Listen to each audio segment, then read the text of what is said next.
on a spring day in a suburban garden in Australia. A bee is feeding on lavender. The bee moves all around the flower, drinking up as much nectar or collecting as much pollen as it can find, before moving on to the next flower. Pollen is a powdery substance produced by plants for reproduction. When bees are young, they are omnivores, feeding on microbes and pollen, but through their adult life, bees are herbivores, feeding on the nectar and pollen of a variety of flowers. Bees have co-evolved with flowers for thousands of years, and they are perfectly adapted for pollinating. They have long tongues to drink up nectar from a variety of flowers, and their bodies draw pollen close with an electrostatic charge. They have small hairs all over their body to help catch the pollen, and special arranged hair on their hind legs to store the pollen to take back to their hives. If you look closely, you can see the pollen sacs on the hind legs of this worker bee.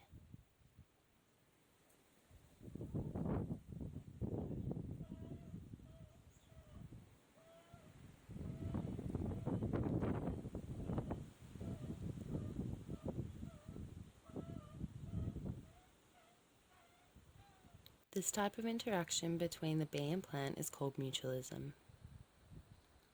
Mutualism is an interaction between two species where both species benefit from the outcome. The honeybee has a mutualistic relationship with the many plants it feeds on. This is a positive interaction for both of the organisms. The honeybee is provided with nutrients for itself and its colony, while the plant gets support in spreading its pollen to pass on its genes in reproduction. Bees not only help the plants they pollinate, but they also help many other organisms, including humans. Roughly 80% of the world's plants are pollinated by bees. Without bees, these plants would have a hard time reproducing, drastically changing ecosystems around the world. The food we rely on that is pollinated by bees would be gone. Certain crops to feed livestock would be lost, and that sweet honey we love couldn't be made without bees and their relationship with flowering plants. So how did this mutualistic relationship begin?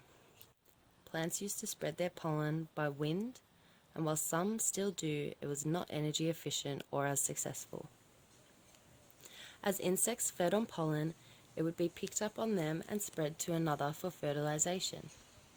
Slowly, the need to attract insects as helpful pollinators grew, and plants began to grow elaborate, brightly colored flowers. As an incentive to visit, plants began to produce sugar-rich nectar in their flowers.